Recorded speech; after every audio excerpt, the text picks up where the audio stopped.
Hello everyone, আজকে আমরা কথা বলবো চাল নিয়ে। বেসিক্যালি নর্মাল চাল, চাইনিজ চাল, এগুলো বুঝছেন।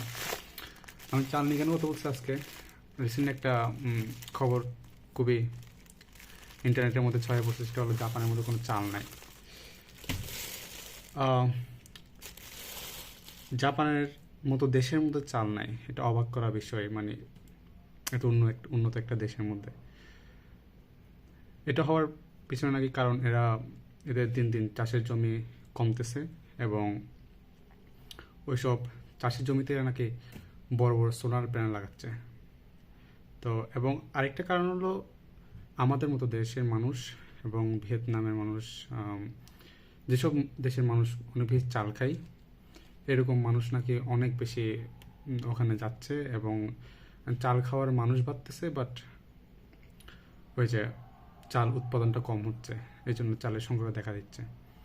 তো জাপানের মতো একটা দেশ এরকম একটা সংকটে পড়ে গেছে অলরেডি, তাদের স্টোরের মধ্যে কোনো চাল নাই। আমরা চায়নাতে আছি, আমাদের হয়তো এখনও ওই অবস্থা হয়নি, কিন্তু আশা করি সামনে দাম বাড়বে।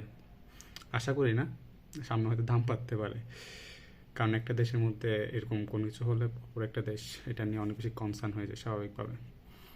তো আমরা আমাদের দেশের মধ্যে এখনও অনেক এমন জমি আছে যেগুলোর মধ্যে মানুষ কোনো চাষাবাদি করে না, ফেলে রাখছে, একদম অনুর্বর হয়ে যাচ্ছে। আগে উর্বর ছিল, এখন অনুর্বর হয়ে যাচ্ছে, অনেক বেশি ঘাস টাস জমে একদম জমির অবস্থা খারাপ হয়ে গেছে, ওখানে আর কোনো প্রকার ধান চাষ করার মতো অবস্থা থাকে না। তাই আপনাদের প্রতি অনুরোধ থাকবে, আপনারা যারা চাষাবাদের সাথে যুক্ত আছেন, আপনারা ওইসব জমিকে আবার ঠিকঠাক করে আবার ধান উৎপাদনের চেষ্টা করেন, নাহলে কিন্তু জাপানের মতো একটা উন্নত দেশে এই অবস্থা। আমাদের দেশে তো অত পরিমাণ ক্যাপিটালও নাই যে একদম ধুম করে সব কিছু করে ফেলা যায়। তাই আমাদের উচিত ওইসব জমিকে কী করে আবার নতুন করে তৈয়ার করে ওখানের মধ্যে যাতে ধান চাষ করা হয় আর কি।